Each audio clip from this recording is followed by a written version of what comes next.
Soros merasa tidak berdaya saat mendengar kata-kata Feng Yu. Menunggumu sebulan? Ini pasar keuangan. Segalanya bisa berubah setiap jam, bahkan setiap menit. Kau mau aku menunggumu sebulan? Tunggu. Feng bermaksud bahwa kita harus menemui jalan buntu dengan pemerintah Thailand selama sebulan? Mustahil. Bisakah pemerintah Thailand bertahan sebulan? Kita tidak hanya menjual bat, perusahaan dan ban juga. Jika pemerintah Thailand benar-benar bisa bertahan selama sebulan, dan tidak diseret oleh pemerintah Thailand, dana kuantum mereka akan menderita kerugian besar. Berapa banyak uang yang akan hilang dengan menjual bat Thailand setiap hari? Jika mereka masih tidak melihat harapan untuk menang dalam waktu seminggu, mereka harus berhenti sementara dan kemudian mengumpulkan lebih banyak dana untuk memberikan pukulan telak terhadap pemerintah Thailand, dengan tujuan menang dengan satu pukulan. Kalau tidak, kalau berlarut-larut, kalaupun menang, pasti kemenangannya menyedihkan dan pada akhirnya mereka tidak akan dapat uang. George, kenapa kau diam saja? Aku tahu 1 bulan itu waktu yang lama. Bagaimana kalau begini? Kau mundur dulu. Dan setelah aku menarik dananya, kita akan masuk bersama dan memastikan kita tidak memberi pemerintah Thailand waktu untuk melawan. Kata Feng Yu dengan sengaja. Berhenti dulu? Waktu terbaik untuk berhenti sudah lewat. Kalau berhenti sekarang, saya bakal rugi, kan? Mudah bagimu untuk mengatakannya. Tapi kalau aku rugi, apa yang akan dipikirkan klien-klien itu? Kalau mereka menarik dana mereka dari Quantum Fund, aku akan rugi semua. Rencana ini sudah dirumuskan tahun lalu. Waktu itu, kamu, Feng Yu, tidak diikut-sertakan, dan begitu pula sekarang. Kita masih bisa menang tanpamu. Feng, terima kasih atas kebaikanmu. Tapi kurasa tak perlu bersusah payah seperti itu. Serangkaian langkah yang diambil pemerintah Thailand memang ada gunanya. Tapi kalau kau pikir cara ini bisa mengalahkanku, Soros, berarti kau meremehkanku. Kata Soros bangga. Benarkah? Kalau begitu, aku doakan kau menang besar. Feng Yu mengucapkan selamat, tetapi hatinya dipenuhi rasa jijik. Ia menghitung bahwa, meskipun jumlah dana yang dimobilisasi Soros cukup besar, itu bukanlah keuntungan yang luar biasa. Selama pemerintah Thailand melanjutkan pendekatan agresifnya dan mengadopsi kebijakan yang lebih ekstrim, Soros dan timnya pasti akan gagal. Kecuali Soros dapat menyediakan sejumlah besar uang lagi. Feng Yu juga yakin bahwa seseorang seperti Soros pasti punya rencana cadangan. Namun, mempersiapkan rencana cadangan itu membutuhkan waktu. Uang Soros tentu saja diinvestasikan dalam beberapa produk keuangan yang menjaga nilai, tidak seperti Feng Yu yang menyimpannya dalam bentuk tunai. Oleh karena itu, penarikan dana juga akan membutuhkan waktu. Pasar keuangan dapat berubah drastis hanya dalam semenit. Tanpa persiapan modal yang memadai, Soros tampaknya menghadapi kerugian kecil, seperti di kehidupan sebelumnya. Tuan Feng, kok Anda punya waktu untuk datang ke Guangzhou?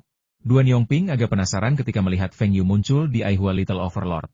Saya menelepon Pak Feng beberapa hari yang lalu dan memberitahu beliau bahwa prototip repeaternya telah dikembangkan dan saya ingin mengundang Pak Feng untuk datang dan melihatnya. Bukankah Pak Feng bilang beliau sangat sibuk akhir-akhir ini dan tidak punya waktu? Hahaha, sesibuk apapun kamu pasti punya waktu untuk bersantai. Lagi pula, aku di Hong Kong, jadi sangat praktis untuk naik feri bolak-balik. Pengulang berhasil dikembangkan, dan Feng Yu juga ingin melihat seperti apa tampilannya. Ketika Feng Yu melihat repeater yang sebenarnya, ia mengerutkan kening. Benda berukuran 20.155 cm ini benar-benar repeater? Feng Yu belum pernah menggunakan repeater di kehidupan sebelumnya. Tetapi repeater yang ia lihat di iklan sepertinya tidak sebesar ini. Mungkinkah produk generasi pertama seperti ini? Dia menimbangnya dan menganggapnya terlalu berat dan hanya bisa digunakan di rumah. Namun setelah dipikir-pikir, sepertinya repeater itu tidak akan dibawa ke sekolah. Itu adalah alat bantu belajar yang digunakan di rumah.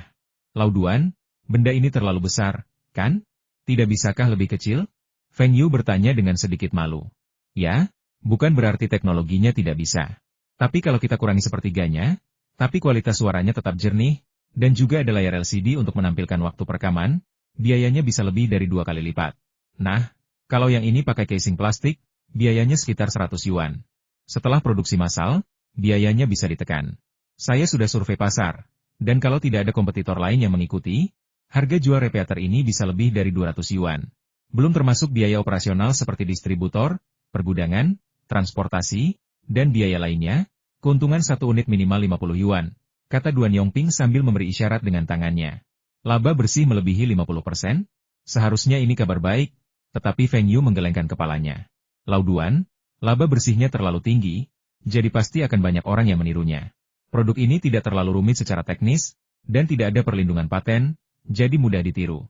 Bayangkan Walkman Aihua. Harganya terus turun. Bukankah itu karena pasar sedang terdampak oleh produk dalam negeri yang kualitasnya rendah? Keuntungan 10% belum tentu berarti akan ada pesaing, dan Anda bahkan mungkin bisa mendominasi pasar. Keuntungan 50% akan menarik banyak pesaing. Jika keuntungannya melebihi 300%, maka Anda pasti seorang pencari untung. Terkadang, orang hanya menginginkan Walkman, bukan kualitas suaranya. Orang tua berkata kepada anak-anak mereka, "Bukankah kamu menggunakannya untuk belajar bahasa asing? Bisakah kamu mendengarnya dengan jelas? Tidak masalah asalkan bisa didengar, meskipun suaranya agak terdistorsi." Saya menjepit tenggorokan saya dan berkata 1, 2, 3, dan kamu masih mengerti. Sama seperti Walkman, repeater ini menggunakan teknologi AIWA yang memiliki kualitas suara lebih jernih, masa pakai lebih lama, dan kualitas produk lebih baik. Tapi berapa lama benda ini bisa bertahan? Entah hype-nya akan memudar dan tidak lagi digunakan. Atau setelah Anda benar-benar menguasainya, Anda tidak lagi membutuhkannya. Sisanya akan diberikan atau disimpan di rumah sebagai perekam pita biasa. Dengan kata lain, benda ini tidak memerlukan masa pakai yang lama, dan beberapa komponen dapat dipilih dengan harga murah. Saya tahu saya akan meluncurkannya terlebih dahulu, menghasilkan uang, lalu secara bertahap menurunkan harganya, selalu memastikan saya memiliki keunggulan, baik dari segi merek, kualitas, maupun harga. Duan Yongping juga memikirkan masalah ini. Ketika dia membuat konsol game, bukankah dia mendapatkan keuntungan pertamanya dengan mengambil rute harga rendah? Senang kau tahu. Menurut perkiraanmu, berapa unit benda ini yang bisa terjual dalam setahun? Tanya Feng Yu. 2 atau 300 ribu unit di tahun pertama seharusnya tidak masalah, kan? Nanti akan meningkat secara bertahap. Setelah 3 tahun, seharusnya ada harapan akan stabil di angka 1 juta unit, Duan Yongping menganalisis. Feng Yu tahu bahwa perkiraan Duan Yongping tidak salah. Namun, perkiraan itu pasti akan mengejutkan Duan Yongping. Dalam 2 tahun, Komisi Pendidikan akan mewajibkan pengajaran dan ujian bahasa asing untuk siswa SD, SMP, dan SMA di negara saya berfokus pada pendekatan komprehensif untuk mendengarkan dan berbicara, sehingga menghilangkan kebutuhan akan kemampuan bahasa asing yang bodoh. Setelah peraturan ini diberlakukan, pasar repeater berkembang pesat dan penjualannya meroket. Pada milenium sebelumnya, penjualan repeater melampaui 10 juta unit, dan pada saat itu merupakan produk unggulan Bubu Sheng, yang didirikan oleh Lau Duan. Tentu saja, berbagai merek repeater telah bermunculan sejak saat itu, termasuk Wen Kuxing yang lebih terkenal. Namun, Wen Kuxing masih memproduksi kamus elektronik, jadi tidak perlu khawatir. Baiklah, ingat apa yang kukatakan, kembangkan agar lebih ringan dan lebih indah, dan hemat material sebanyak mungkin. Setelah 2 tahun, pendapatan keluarga Tionghoa akan lebih tinggi, dan barang-barang seharga 1 atau 200 yuan tidak akan lagi langka. Baiklah, saya akan memberitahu para teknisi. Ngomong-ngomong, kami juga sudah mengembangkan alat perekam. Dengan kualitas suara yang sangat biasa ini, kami bisa merekam selama setengah jam. Duan Yongping mengeluarkan benda lain, seukuran kotak rokok, yang juga memiliki layar LCD dan beberapa tombol di atasnya. Feng Yu menggelengkan kepalanya. Pak Duan, ini lebih kecil dari Walkman ultra tipis Aihua, kan? Sudah kubilang produk ini seharusnya disebut perekam suara. Artinya ukurannya kira-kira sebesar pena. Apa kau belum pernah lihat produk luar negeri? Berapa banyak orang yang mau membeli produk sebesar ini? Perekam suara dibeli oleh orang-orang yang ingin merekam audio secara diam-diam. Beberapa digunakan oleh jurnalis, sementara yang lain memiliki tujuan lain, tetapi semuanya membutuhkan kenyamanan dan kerahasiaan. Apa Anda benar-benar ingin menutupi benda ini dengan lapisan plastik dan membuatnya terlihat seperti kotak rokok? Perekam suara begitu besar, tak heran perekam begitu besar. Kami hanya merakitnya sesuai prinsip. Tentu saja, kami bisa membuatnya sekecil yang di luar negeri, tetapi biayanya akan terlalu tinggi. Jika kami membuatnya sebesar korek api yang Anda sebutkan, biayanya harus ditambah setidaknya 10. Astaga, benda ini mahal sekali. Jadi, kalau gadget kecil ini dibuat, harganya pasti lebih dari 1.000 yuan. Lalu, harganya pasti lebih dari 2.000. Tak heran hanya jurnalis Hong Kong yang menggunakannya. Dan alat ini sangat langka di Tiongkok daratan. Tidak banyak tabloid di Tiongkok daratan, jadi tidak perlu merekam gosip secara diam-diam. Dan karena semua surat kabar milik negara, mereka tidak akan membeli peralatan semahal itu. Saat wawancara, perekam pita kecil saja sudah cukup. Harga kasetnya hanya beberapa dolar, dan perekam pita kecil bisa dibeli hanya dengan beberapa puluh yuan. Kalau begitu, tidak perlu dilakukan. Peminatnya di Tiongkok belum banyak. Tapi Anda bisa mendalami teknologi ini. Jika biayanya bisa ditekan menjadi 100 atau 200 yuan, Anda bisa mempromosikannya secara besar-besaran di Tiongkok. Ketika Feng Yu hendak mengatakan sesuatu kepada Duan Yongping, Mei Zigang berlari dan menyerahkan telepon kepada Feng Yu. Bos, pemerintah Thailand telah menyesuaikan kebijakannya lagi. Suku bunga pinjaman antar bank semalam telah naik menjadi 1000%. Teriak Ho Siu Kee melalui telepon. Hahaha, Ternyata cara ini masih dipakai. Soros bakal rugi besar. Apa arti suku bunga 1000% semalam? Langkah ekstrim ini pada dasarnya telah menghapuskan suku bunga semalam. Tidak ada yang mampu menanggung suku bunga ini. Bahkan perdagangan narkoba pun tidak menghasilkan keuntungan sebesar itu. Pengumuman kebijakan ini berarti cadangan devisa sebesar as 5 miliar yang dimobilisasi pemerintah Thailand tidak lagi mencukupi. Jika pemerintah bertindak sebaliknya, mereka tidak akan mampu mengalahkan Soros. Tentu saja, setelah kebijakan ini berlaku, Soros tidak dapat lagi menjual baht Thailand karena ia tidak dapat lagi meminjam. Cara penting untuk menekan nilai tukar baht Thailand dihapuskan. Bos, apa pemerintah Thailand sudah gila?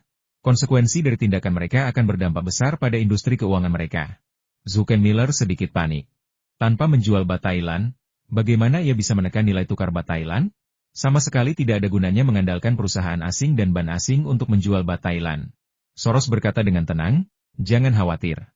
Anda bilang ini strategi yang merugikan semua pihak. Ini hanya membuktikan bahwa cadangan devisa pemerintah Thailand tidak mencukupi. Jika suku bunga pinjaman antar bank semalam dinaikkan sedemikian rupa, lembaga keuangan pasti akan terdampak secara signifikan. Mereka harus mempertahankan cadangan berlebih dalam jumlah besar untuk menangani penarikan, clearing, valuta asing, dan operasi lainnya. Selain suku bunga pinjaman semalam, ada juga metode pinjaman 1 hari, 7 hari, dan 1 bulan.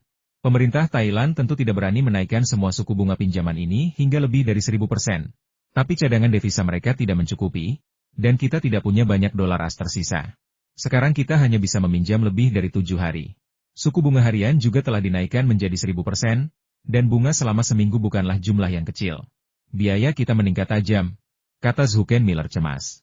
Soros menyandarkan kepalanya di satu tangan, cerutunya terselip di antara jari-jarinya. Ia harus berpikir matang-matang tentang bagaimana menanggapinya. Haruskah ia bertahan, atau mengaku kalah, mundur sementara, lalu kembali setelah mengumpulkan semua dana? Miller, panggil mereka bertiga kembali dan mari kita bahas cara menangani ini selanjutnya. Meskipun Soros adalah orang yang suka mengambil keputusan, ia sangat percaya pada keempat manajer puncaknya. Ia akan berkonsultasi dengan mereka mengenai hal-hal penting, seperti kunjungannya baru-baru ini ke Asia untuk menyerang berbagai mata uang, yang disetujui oleh semua pihak. Soros akan tamat. Mereka tidak punya baht Thailand lagi untuk dijual dan akan rugi besar. Fu Guangzheng tertawa. Feng Yu dan Profesor Liang saling memandang dan menggelengkan kepala. Guangzheng, suku bunga pinjaman antar bank semalam dan 1 hari telah meningkat pesat, tetapi suku bunga pinjaman antar bank 7 hari belum disesuaikan. Soros dan yang lainnya dapat dengan mudah meminjam selama 7 hari dan kemudian melanjutkan menjual baht Thailand. Jelas Profesor Liang. 7 hari? Kalau 7 hari, bukan hanya biayanya akan meningkat signifikan, tetapi risikonya juga akan lebih besar. Tapi kau belum memikirkannya. Mereka sudah berinvestasi begitu banyak sebelumnya. Kalau mereka menarik dananya, berapa banyak uang yang akan mereka rugikan? Lagi pula, ketika mereka membuat kontrak valuta asing berjangka, rasionya 241. Kalau kontrak ini terlaksana, mereka tidak akan rugi banyak. Tapi kalau baht Thailand terus terdepresiasi, mereka bisa untung. Feng Yu mengingatkan. Soros dan timnya telah membuat kontrak berjangka senilai setidaknya 15 miliar. Bahkan jika nilai tukar baht kembali ke 251, mereka tetap akan meraup untung 600 juta. Selama mereka tidak rugi lebih dari 600 juta saat menjual baht, mereka tidak akan rugi. Namun menurut perkiraan Feng Yu, Soros dan timnya telah kehilangan sedikitnya 800 juta dari penjualan baht Thailand yang panik pada tahap awal, terutama dalam bentuk kerugian bunga dan depresiasi. Dengan kata lain, jika baht Thailand benar-benar kembali ke nilai tukar 251, Soros dan timnya akan kalah kali ini. Meskipun Soros mengganggu perekonomian Thailand dan kehilangan banyak uang, dia merasa malu. Sebenarnya, dana yang awalnya disiapkan Soros sudah cukup, bahkan tanpa partisipasi Feng Yu. Namun, Soros terlalu serakah.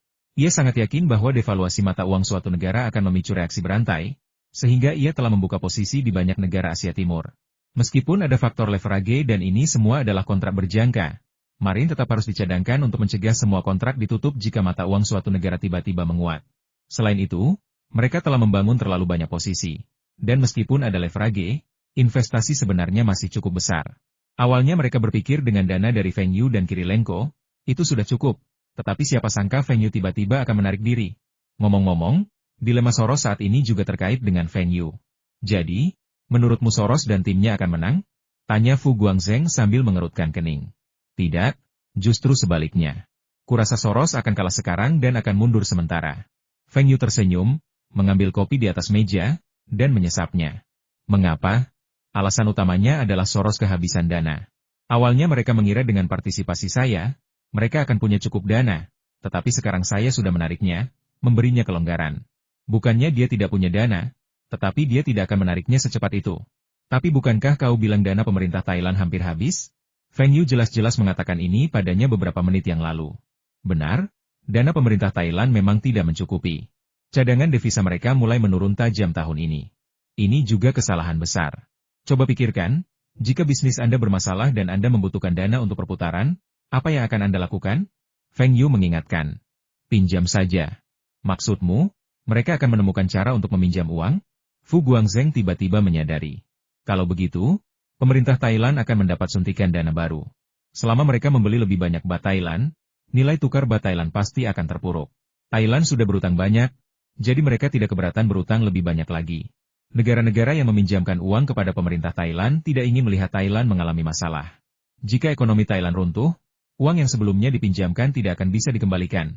Dengan kata lain, beberapa negara harus meminjamkan uang ke Thailand atau membantu meningkatkan baht Thailand untuk memastikan stabilitas ekonomi dan pasar keuangan Thailand. Profesor Liang menatap Feng Yu dengan tatapan penuh persetujuan. Mahasiswa ini bahkan mungkin bisa melampauinya. Tidak, dia pasti bisa. Ekonomi tak terpisahkan dari politik. Banyak orang tak menyadari hal ini, tetapi Feng Yu melihatnya dengan jelas. Terlebih lagi, Feng Yu masih sangat muda, jadi melampauinya tak terelakkan. Guangzheng, kamu masih harus banyak belajar, kata Profesor Liang sambil tersenyum. Profesor Liang, saya akan belajar dengan giat dan pasti tidak akan mengecewakan Anda. Janji Fu Guangzheng. Feng Yu menatap Fu Guangzheng dengan rasa ingin tahu, lalu menatap Profesor Liang. Kedengarannya Fu Guangzheng telah menjadi murid Profesor Liang. Hubungan antara keduanya agak membingungkan. Druckenmiller bergegas ke kantor Soros dan berteriak, "Bos, saya tidak tahan lagi." Segalanya berjalan sesuai perkiraan Feng Yu. Cadangan devisa pemerintah Thailand tidak mencukupi, sehingga sebagian harus disisihkan untuk keperluan lain. Oleh karena itu, pemerintah Thailand berkonsultasi dengan pemerintah Nanyang dan meminta sumbangan sebesar 5 miliar dolar AS. Ditambah dengan investasi pemerintah Thailand sebelumnya sebesar 5 miliar, ditambah 2 miliar lagi, total investasi menjadi 12 miliar. Dengan tambahan investasi Asia Tenggara sebesar 5 miliar yang tiba-tiba untuk menyerap baht Thailand, nilai tukar baht mulai menguat. Dari 26,31 dalam 2 hari terakhir, telah mencapai 261 dan masih terus membaik. Tiba-tiba, ada begitu banyak uang yang menyerap baht Thailand, dan Soros beserta orang-orangnya tidak memiliki baht Thailand untuk dijual. Soros juga agak panik. Bagaimana ini bisa terjadi? Mengapa Nanyang tiba-tiba ikut campur? Karena ada banyak perdagangan antara Asia Tenggara dan Thailand, dan hubungan kedua negara, setidaknya selama pemerintahan ini, masih sangat baik. Alasan penting lainnya adalah bahwa pendirian kontrak valuta asing berjangka oleh Soros di Asia Tenggara juga ditemukan oleh pemerintah Asia Tenggara. Mereka melihat ini dan berpikir, ya ampun, Soros berencana untuk mengurus kita setelah dia selesai dengan Thailand. Kalau kalian menyerang secara terpisah, kami mungkin tidak akan bisa menghadapi kalian. Tapi kalau kalian menyerang bersamaan, jangan salahkan kami karena bersikap kasar. Nanya mempunyai ide yang sama dengan Thailand, yaitu menyakiti Soros sekaligus, mematahkan keinginan Soros, dan memberitahu Soros bahwa sekarang tidak sama dengan beberapa tahun yang lalu, dan tidak akan mudah memanipulasi nilai tukar mata uang suatu negara. Jika Soros gagal di Thailand, kredibilitasnya pasti akan sangat terpengaruh, dan ia tidak akan mampu memimpin orang untuk menyerang mata uang suatu negara, khususnya Asia Tenggara. Mereka ingin membuat Soros mundur, dan mereka yakin akan hal ini. Gubernur Bank Thailand menghadapi para wartawan dengan ekspresi serius, kami berjuang untuk mempertahankan baht Thailand dan memastikan para spekulan itu kehilangan segalanya. Jelaslah siapa saja spekulannya. Gubernur Bank Thailand langsung menjadi santo pelindung di hati banyak rakyat Thailand. Dengan mobilisasi devisa sebesar As 7 miliar dan bantuan sebesar As 5 miliar dari Nanyang, harga baht Thailand langsung melonjak. Sejalan dengan itu, pasar saham juga mulai pulih, dan tampaknya semuanya bergerak ke arah yang baik. Tetapi Feng Yu sangat yakin bahwa Thailand akan kalah. Pertama, cadangan devisa pemerintah Thailand masih belum mencukupi, hanya sekitar 20 miliar. Kali ini, Nanyang turun tangan, dan persiapan Soros belum memadai, dengan masih banyak dana yang harus ditransfer. Hal lainnya adalah Feng Yu tidak turun tangan saat itu. Jika Feng Yu turun tangan, maka seluruh cadangan devisa pemerintah Thailand harus dihabiskan untuk sedikit menstabilkan situasi. Dan ada fenomena lain yang membuat Feng Yu menyadari bahwa pemerintah Thailand tidak punya cara lain. Mereka masih harus mengeluarkan banyak uang untuk menstabilkan harga perumahan domestik. Krisis keuangan akan segera terjadi, pasar saham mulai jatuh, tetapi harga rumah masih naik. Terus terang, pemerintah Thailand tidak berani membiarkan pasar properti runtuh. Mereka yakin bahwa begitu harga properti anjlok, tragedi Jepang akan terulang. Jadi mereka mencoba mencari cara untuk mendukung pasar saham, melawan Soros di pasar valuta asing, menstabilkan pasar real estate domestik, dan akhirnya menstabilkan investor asing dan mencegah mereka menarik investasinya. Jika hanya satu, atau bahkan dua hal, Feng Yu yakin pemerintah Thailand mampu menanganinya. Namun, jika hal-hal ini terjadi bersamaan, mustahil untuk menangani semuanya. Feng Yu juga percaya bahwa dibandingkan dengan depresiasi baht Thailand, pemerintah Thailand lebih khawatir tentang runtuhnya pasar real estate, sehingga lebih banyak dana pasti akan digunakan di bidang real estate. Namun saat ini, pemerintah Thailand benar-benar menang. Nilai tukar baht Thailand telah meningkat tajam. Hanya dalam waktu singkat, nilai tukarnya telah mencapai 25,71. Tampaknya akan kembali ke 251 besok. Dengan nilai tukar ini, dana pemerintah Thailand dan Nanyang akan terkuras. Mereka seharusnya bisa stabil dengan nilai tukar ini, kembali ke 241. Feng Yu berpikir itu mustahil. Soros menyaksikan nilai tukar baht Thailand terus meningkat, tetapi dia tidak berdaya melakukan apapun. Sepertinya kali ini ia kalah. Jika baht Thailand kembali ke 251, bahkan jika ia menyelesaikan kontrak berjangka valuta asingnya, ia tetap akan kehilangan setidaknya 400 juta. Terlebih lagi, pasar saham mulai pulih, dengan indeks naik, dan keuntungannya dari kontrak berjangka indeks saham semakin berkurang. Serangan mendadaknya di pasar saham dan pasar valuta asing adalah strateginya. Jika semuanya berjalan lancar, ia bisa menghasilkan uang dari kedua sisi tersebut. Namun kini, ia kesulitan untuk mengimbangi. Ia telah kehilangan banyak uang dari kedua sisi tersebut, termasuk saham yang ia jual, yang tidak dapat ia tutup dengan indeks saham berjangka. Pemerintah Thailand telah memainkan trik ini dengan sempurna, menyebabkannya kehilangan lebih dari 600 juta dalam sekejap. Memikirkan penarikan dana Feng Yu dan bahkan sedikit keuntungan, Soros semakin marah. Kebencian batinnya terhadap Feng Yu lebih besar daripada kebenciannya terhadap pemerintah Thailand dan gubernur Ban Thailand yang telah mengejeknya di depan wartawan. Adalah hal yang wajar bagi pemerintah Thailand dan Ban Thailand untuk melawan, dan dia telah mengantisipasi hal ini saat menyusun rencana. Namun, penarikan mendadak Feng Yu bukanlah sesuatu yang ia duga. Jika Feng Yu tidak bergabung, ia pasti sudah menyiapkan lebih banyak dana dan mungkin sudah menggulingkan pemerintah Thailand serta menyebabkan baht Thailand terdepresiasi drastis. Tidak seperti sekarang, di mana dia hanya bisa menyaksikan tanpa daya kehilangan uang dan tidak punya daya untuk melawan. Soros tidak pernah memikirkannya. Bahkan, ia tidak pernah mempercayai Feng Yu dan meminta orang-orang mengawasi aliran dana di pihak Feng Yu. Bagaimana mungkin terjalin kerjasama yang menyenangkan jika kedua belah pihak tidak memiliki dasar kepercayaan?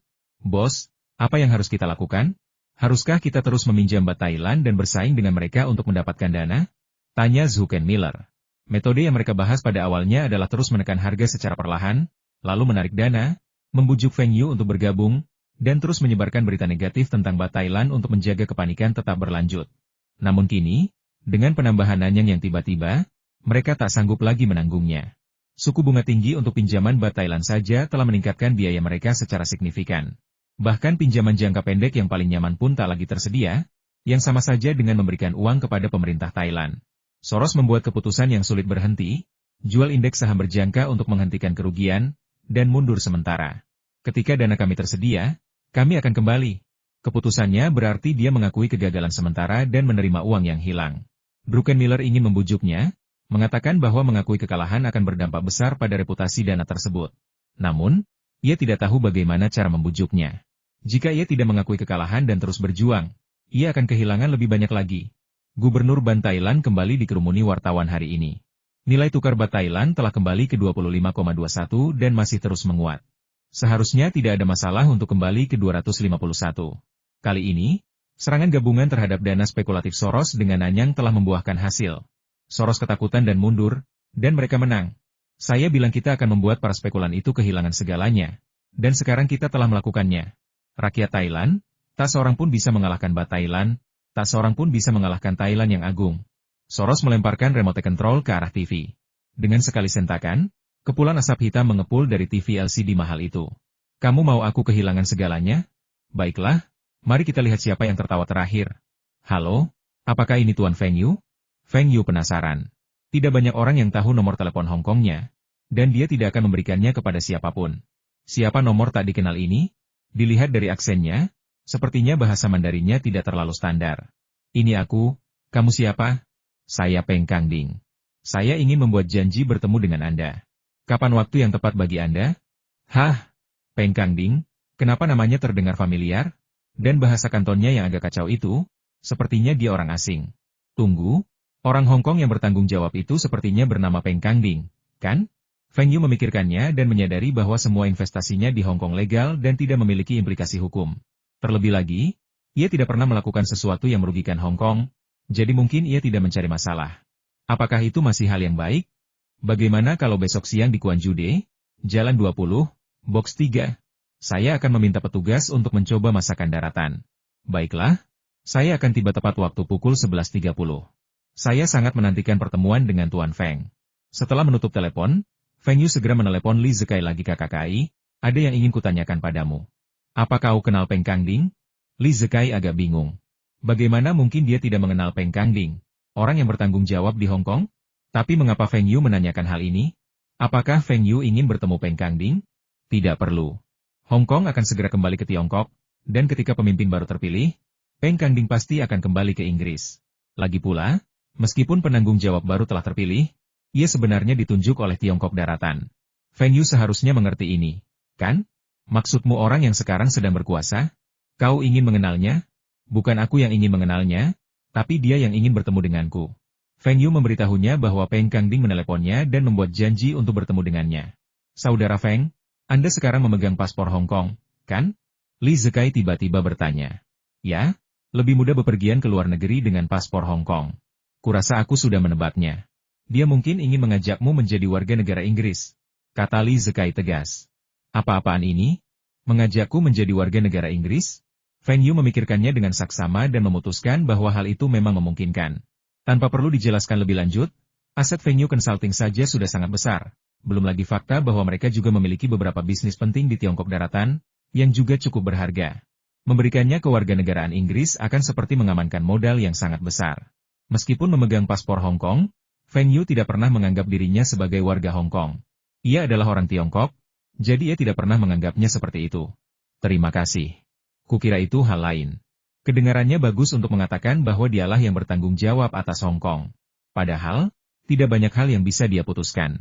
Kalian tidak perlu menganggapnya terlalu serius, kata Li Zikai dengan nada meremehkan. Bagi keluarga Li, jika mereka memiliki hubungan yang buruk dengan orang yang bertanggung jawab di Hong Kong, maka orang yang bertanggung jawab tersebut pasti akan diganti, dan keluarga Li tidak akan terpengaruh. Baiklah, saudara KAI, kalau besok tidak ada kegiatan, maukah kau menemaniku makan siang nanti?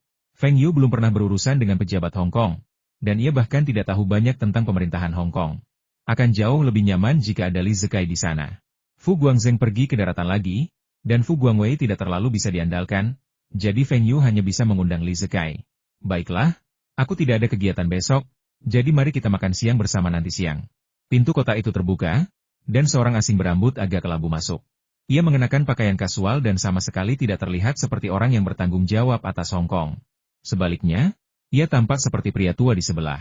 Orang di belakang Peng Kangding meletakkan tasnya, berbalik dan keluar, berdiri di pintu menunggu. Tuan Feng, saya Peng Kangding. Senang bertemu Anda. Saya harap kita bisa berteman. Peng Kangding juga memperhatikan bahwa Li Zikai, tuan muda kedua keluarga Li, duduk di sebelah Feng Yu. Mengapa dia juga ada di sana? Ketika Peng Kangding pertama kali menjabat pada tahun 1992, pendekatannya kepada rakyat sangat populer di kalangan rakyat Hong Kong. Namun, Li Zikai mengatakan bahwa Peng Kangding, seorang politisi yang terlatih, adalah seorang pemain sandiwara yang lebih baik daripada pemimpin sebelumnya. Lebih lanjut, orang ini sebenarnya anti-Tiongkok, dan berbagai teori tentang ancaman Tiongkok yang muncul di Hong Kong diam-diam didukung olehnya. Beberapa laporan berita bias, dan banyak yang dikutip untuk secara khusus melaporkan sisi gelap Tiongkok Daratan. Sejak Tiongkok dan Inggris menandatangani perjanjian serah terima, hubungan antara kedua pemerintahan cukup baik. Namun, sejak orang ini mulai mempromosikan reformasi demokrasi di Hong Kong, hubungan antara Tiongkok dan Inggris memburuk secara signifikan. Mengapa Hong Kong tidak melakukan reformasi demokrasi ketika masih di bawah kekuasaan Inggris? Mereka baru melakukan reformasi ketika hendak kembali ke Tiongkok. Ini jelas disengaja. Mereka ingin melemahkan pengaruh pemerintah Tiongkok di Hong Kong, lalu diam-diam mendukung beberapa orang untuk terus memanipulasi situasi politik Hong Kong. Niat mereka agak jahat. Apa yang disebut-sebut sebagai peningkatan jumlah wakil rakyat dan kemampuan mereka untuk lebih baik mewakili kepentingan rakyat Hong Kong adalah omong kosong belaka. Li Zikai secara langsung mengatakan bahwa salah satu wakil rakyat yang baru ditambahkan berasal dari keluarga Li, sementara wakil-wakil tambahan lainnya mewakili kepentingan keluarga besar atau kepentingan pemerintah Inggris. Mewakili rakyat jelata, artinya, warga biasa mempercayainya. Tentu saja, mereka juga akan, sampai batas tertentu, memuaskan warga dan menghindari kecelakaan.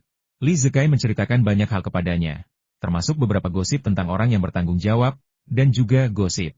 Oleh karena itu, sikap mendukung Feng Yu terhadap orang yang bertanggung jawab ini pun anjlok.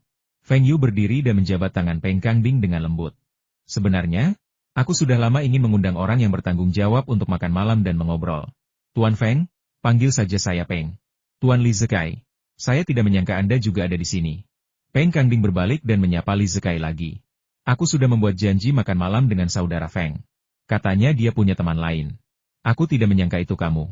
Nada bicara Li Zikai sangat santai.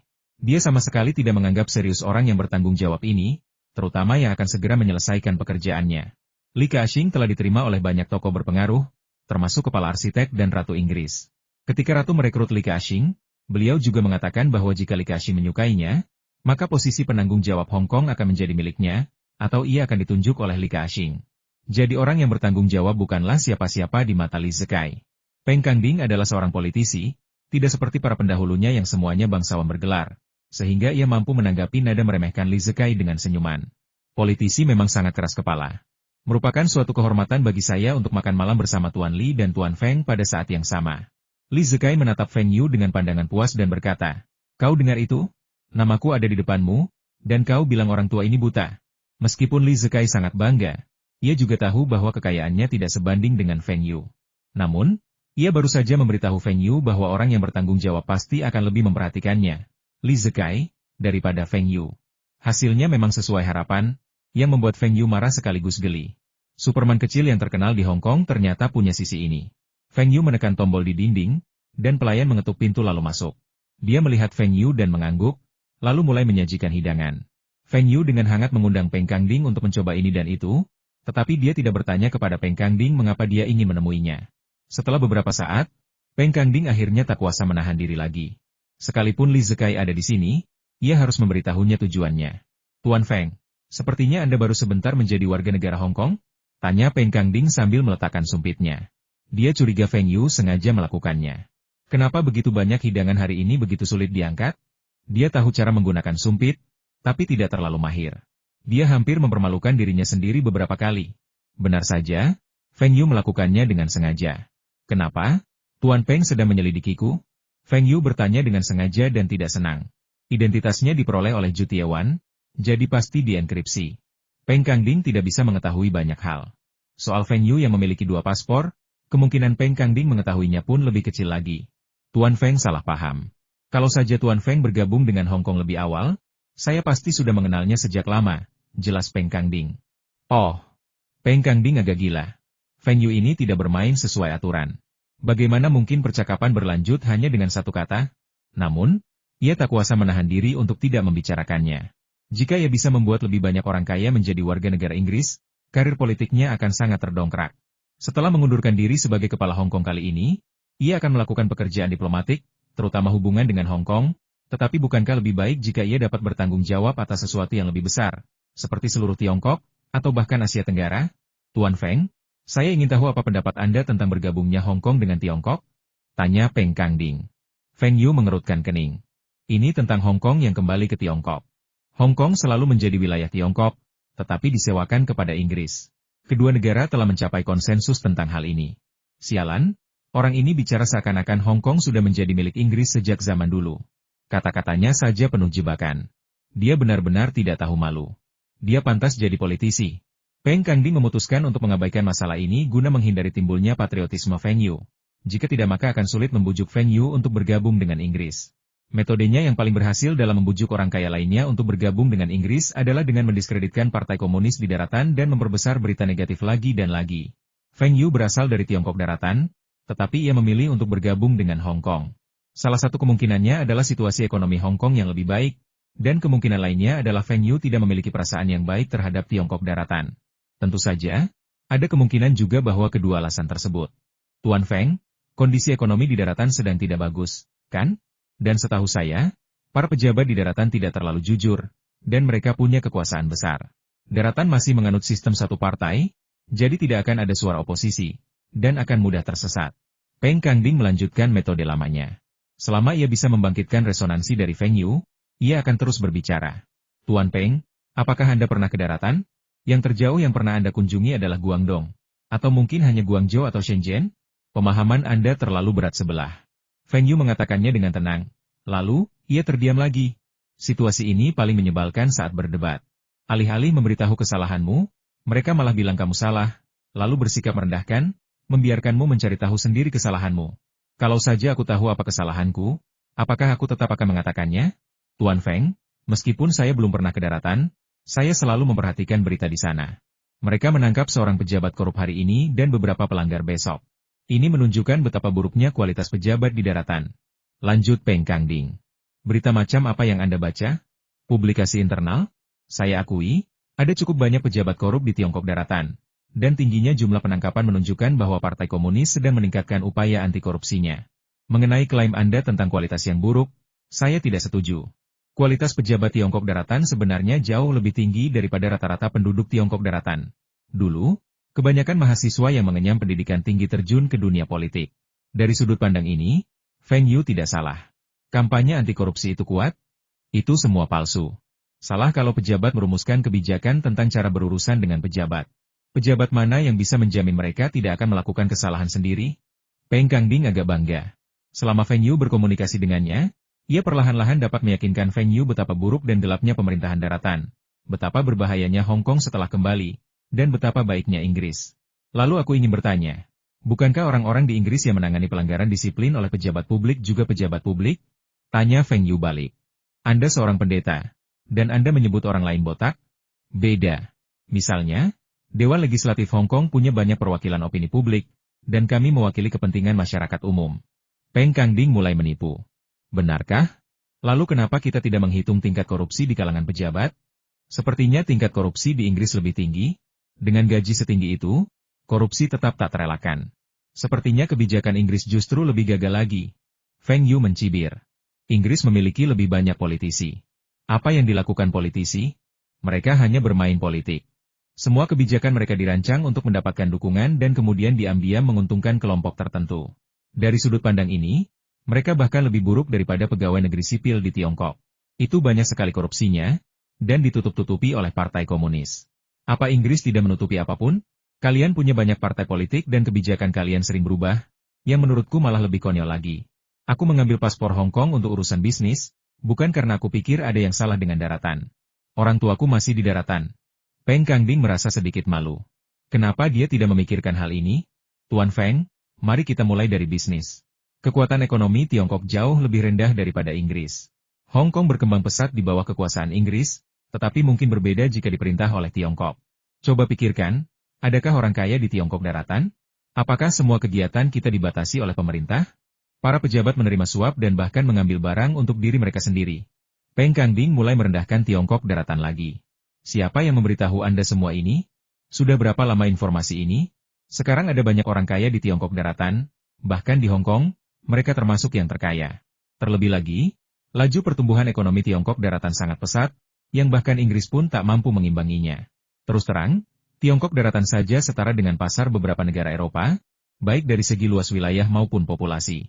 Melihat Peng Kangding ingin mengatakan sesuatu, Feng Yu melambaikan tangannya dan melanjutkan, Tuan Peng, saya mengerti maksud Anda. Anda ingin saya menjadi warga negara Inggris, kan? Maaf, saya tidak tertarik. Setelah mengobrol beberapa kalimat, Feng Yu semakin muak dengan Peng Kangding. Seandainya dia tahu orang ini sangat menyebalkan, dia pasti lebih suka tidak bertemu dengannya.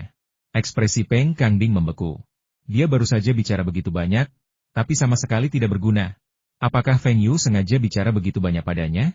Apakah dia mencoba menipunya? Namun, ia tak berani marah. Status Feng Yu di Hong Kong memang tidak tinggi, tetapi Li Zikai duduk di sebelahnya. Jika keluarga Li menjadi populer, maka hanya dialah yang akan menderita. Li Zikai mulai mengobrol dengan Feng Yu, mengabaikan Peng Kangding. Peng Kangding mencoba menyela beberapa kali, tetapi tidak berhasil. Ketika ia berdiri untuk berpamitan, Feng Yu dan Li Zikai langsung berhenti mengobrol. Tuan Peng, hati-hati. Aku tidak akan mengantarmu. Rugi banget kalau nggak jadi warga negara Inggris, nyesel deh. Ini ide bagus yang kuberikan untukmu, untuk mengubah uangmu menjadi lebih banyak uang. Kata Fu Guangzheng penuh semangat sambil berdiri di depan panggung. Terdengar gemuruh tepuk tangan dari bawah, dan Fu Guangzheng sangat menikmatinya. Selama periode ini, yayasannya telah mengumpulkan ratusan juta dolar Hong Kong melalui iklan, dari mulut ke mulut dan cara lainnya, yang sebagian besarnya adalah warga negara biasa dan investor retail kecil. Anda menyumbang beberapa ratus ribu, dia menyumbang beberapa ratus ribu, dan tanpa Anda sadari, Anda telah mengumpulkan ratusan juta. Namun, Fu Guangzheng masih belum puas. Rakyat Hong Kong biasa punya lebih banyak uang daripada ini. Lihat saja Feng Yu Consulting, betapa banyak uang yang telah mereka kumpulkan dalam beberapa hari terakhir. Dia bekerja sangat keras, tetapi dana yang terkumpul tidak sebanyak beberapa iklan radio dari Feng Yu Consulting. Profesor Liang cukup puas dengan hasilnya. Ia menjamin akan menghasilkan banyak uang setelah 1 tahun. Setidaknya, hasilnya jauh lebih andal daripada perusahaan keuangan dan perusahaan sekuritas yang berinvestasi di pasar saham Hong Kong. Mereka juga berusaha sebaik mungkin untuk membantu orang lain. Sedangkan bagi mereka yang enggan mempercayai mereka dan lebih memilih mempercayai janji-janji bunga tinggi dari perusahaan lain, mereka tidak bisa berbuat apa-apa. Kakak Feng, kenapa kau di sini? Setelah Fu Guangzheng turun dari panggung, dia terkejut melihat Feng Yu duduk di belakang panggung. Ekspresi Feng Yu tampak aneh. Ia bertanya-tanya apakah anak buah Fu Guangzheng pernah terlibat dalam penggalangan dana ilegal. Dari siapa mereka belajar kata-kata provokatif ini? Saya datang untuk mendengarkan ceramah Anda, dan saya tidak menyangka Anda sangat cocok menjadi aktor. Bagaimana kalau Anda mencoba menjadi Seran Ransau? Jangan menggodaku. Aku sudah bekerja keras, tapi aku masih belum sebaik Feng Yu Consulting NU. Ngomong-ngomong, merek lebih penting bagi yayasan ini. Kalau aku tidak menggunakan perusahaanku sendiri sebagai jaminan, aku khawatir aku tidak akan bisa mengumpulkan uang sebanyak ini, kata Fu Guangzheng sambil tersenyum kecut. Bagus sekali. Selain kamu, siapa lagi yang bisa mengumpulkan uang sebanyak itu secepat ini? Apakah kamu ingin membantu keluarga Fu mendapatkan reputasi? Atau kamu benar-benar ingin mendirikan yayasan? Feng Yu sangat penasaran dengan apa yang ingin dilakukan Fu Guangzheng dengan ini. Apakah dia benar-benar hanya ingin membantu warga biasa menghindari risiko? Keduanya. Saya juga punya ide lain, yaitu membiarkan Hong Kong menerapkan kebijakan untuk mengatur pasar perumahan agar para pelaku spekulasi properti bisa tenang sesegera mungkin, kata Fu Guangzheng. Sayangnya, pemerintah saat ini sama sekali tidak peduli dengan masalah ini, mungkin sengaja membiarkannya demi menciptakan kesan kemakmuran yang palsu. Mereka memang bisa melihat bahaya tersembunyi. Tetapi sebelum meletus, Hong Kong akan dikembalikan ke Tiongkok. Apa peduli mereka dengan nyawa warga Hong Kong? Feng Yu agak penasaran. Kapan Fu Guangzheng begitu peduli dengan negara dan rakyatnya? Meskipun Fu Guangzheng bukan seorang pencari keuntungan, ia juga bukan seorang filantropis. Donasinya di Hong Kong sangat minim, apalagi untuk Tiongkok daratan. Sekalipun ekonomi Hong Kong sedang melambat, investasi utama Fu Guangzheng ada di daratan utama. Jadi apa yang perlu dikhawatirkan? Kakak Fu, apa yang membuatmu kesal? Setelah Feng Yu menanyakan pertanyaan ini, ia menyadari Fu Guang sedang menatap Profesor Liang yang berdiri tak jauh darinya. Apakah semua ini demi Profesor Liang? Apakah Profesor Liang memintanya melakukan ini? Tunggu, dia tidak sedang menatap Profesor Liang, tapi gadis di belakangnya. Melihat kedekatan gadis itu dengan Profesor Liang, dia pasti junior Profesor Liang, kan? Mungkinkah laki ini menyukai gadis itu? Hei, berhentilah menatap orang-orang. Ada apa? Apa kau tertarik? Maksudku, siapa dia? Kerabat Profesor Liang? Liang Yin, putri Profesor Liang, baru saja kembali dari luar negeri. Sambil berbicara, mata Fu Guangzheng tak lepas dari Liang Yin. Kalau bukan karena Liang Yin, Fu Guangzheng pasti tidak akan berbuat begitu. Dia hanya mengikuti kata-kata Profesor Liang, melakukan beberapa hal, dan omong-omong, menarik Profesor Liang ke kubunya. Namun, setelah bertemu putri Profesor Liang, ia berubah pikiran. Ia benar-benar ingin melakukan sesuatu yang besar untuk membuat Liang Yin memperhatikannya. Bukan dia yang mengkhawatirkan negara dan rakyatnya, melainkan Liang Yin. Dia hanya berusaha keras untuk menarik lebih banyak perhatian. Jika dia bisa membuat Liang Yin menyukainya, maka dia akan kaya raya. Ini akan lebih menggairahkannya daripada menghasilkan uang. Liang Yin tidak hanya cantik, tetapi juga berpengetahuan luas, peduli, dan berstatus sosial tinggi. Profesor Leung adalah tokoh terkemuka di dunia keuangan Hong Kong.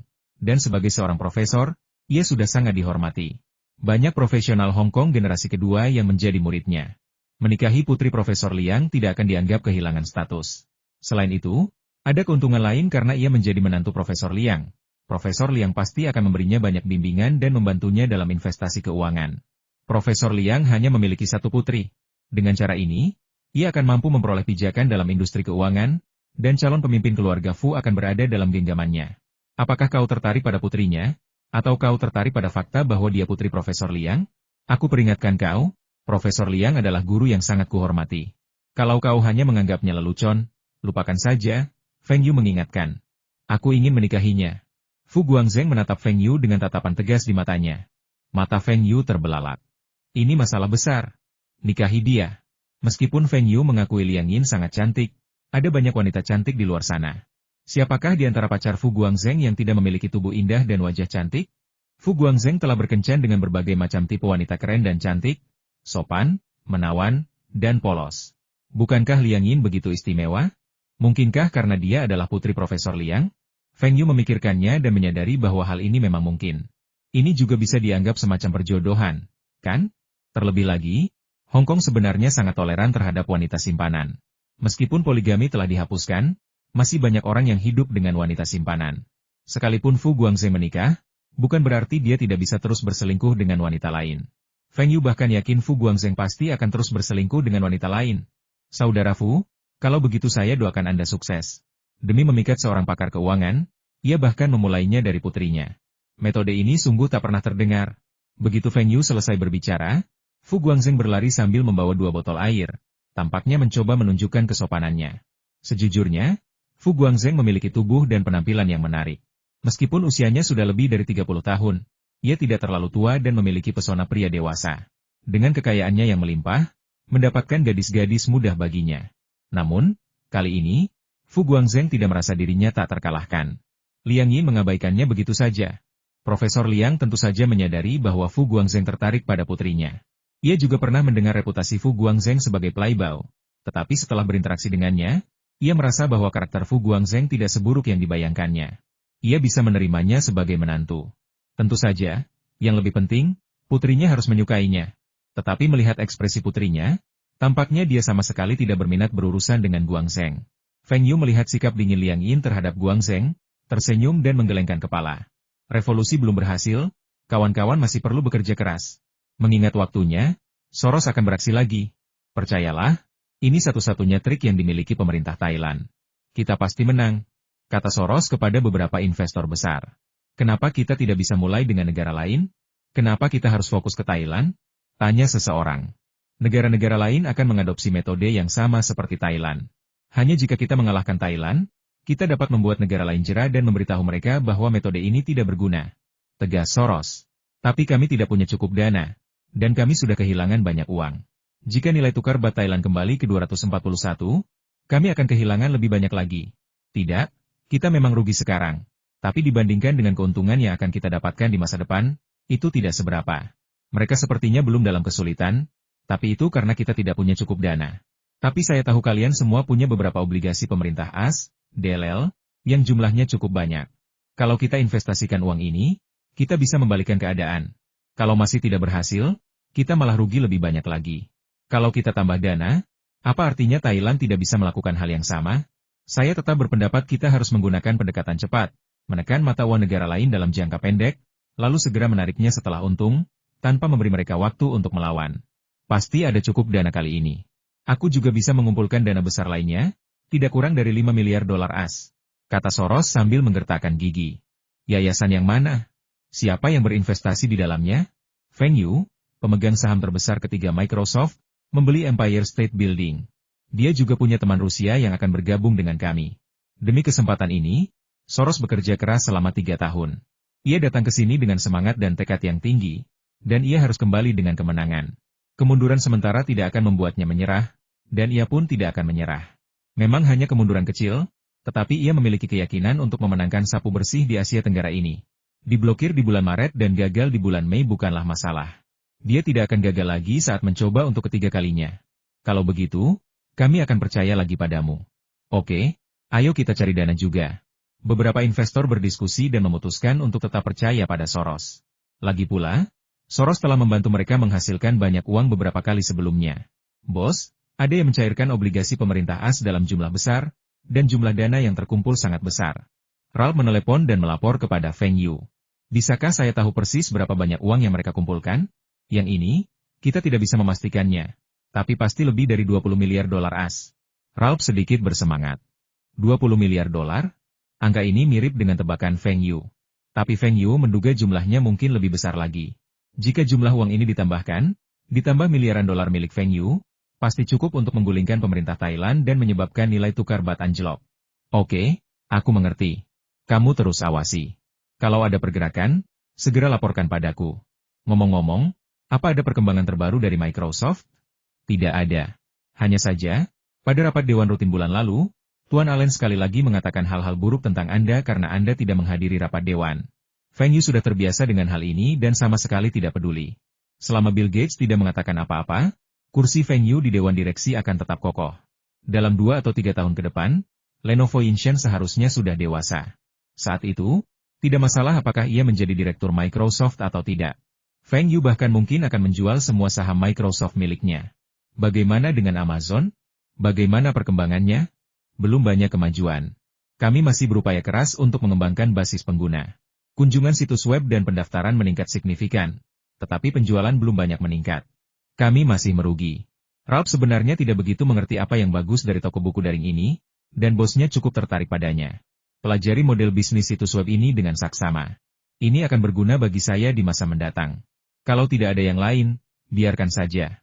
Ralph akan mengirimkan email kepada Feng Yu setiap hari, memberitahunya segala hal yang berkaitan dengan pekerjaannya. Dengan investasi jangka panjang seperti ini, tidak perlu terus-menerus memantaunya. Meskipun saham Microsoft sesekali berfluktuasi sedikit, itu tidak masalah. Setiap minggu, harga saham Microsoft akan naik, dan kekayaan Feng Yu pun akan meningkat secara alami.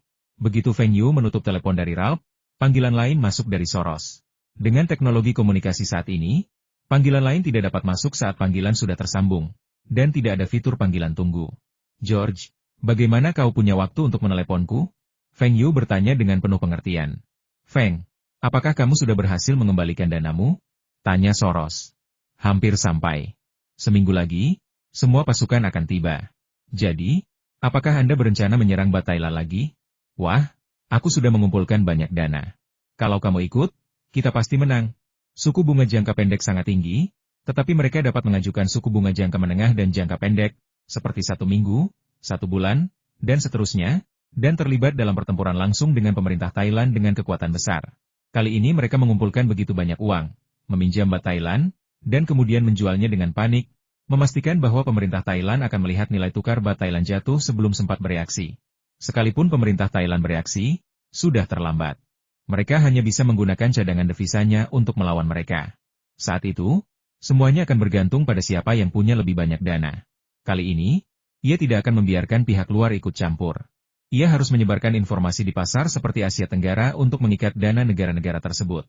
Begitu bat Thailand runtuh, reaksi berantai akan terjadi, dan tidak ada seorang pun di Asia Tenggara yang akan dapat melarikan diri. Oke, kalau begitu kapan kita mulai? Tanya Feng Yu sambil tersenyum. Ia menduga Soros tak akan bisa menahan diri lagi.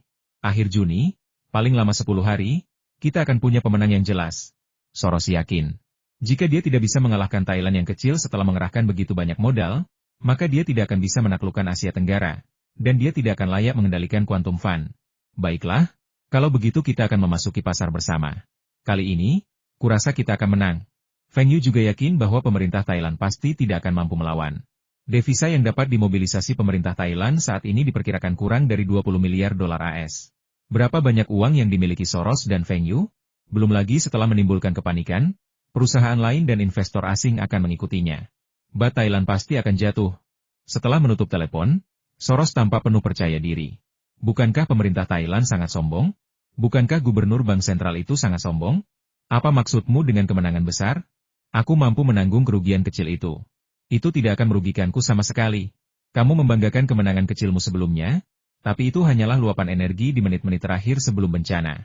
Mari kita lihat apa yang bisa kamu gunakan untuk melawan kali ini. Feng Yu memanggil Hizaoji dan berkata, Pak Tuahi, siapkan dananya. Kita akan melakukan langkah besar. Pak Tuahi, berapa kali kita bisa menggunakan leverage maksimum untuk membangun kontrak forward 20 miliar dolar AS bat Thailand? Feng Yu berdiri di depan komputer di kantor dan memberi instruksi kepada Hizaoji. Hizaoji terkejut. Kontrak senilai 20 miliar dolar AS itu sudah menghabiskan banyak dana, dan ia masih menginginkan leverage yang lebih tinggi. Begitu nilai tukar bat Thailand naik, kemungkinan besar akan terjadi marine call.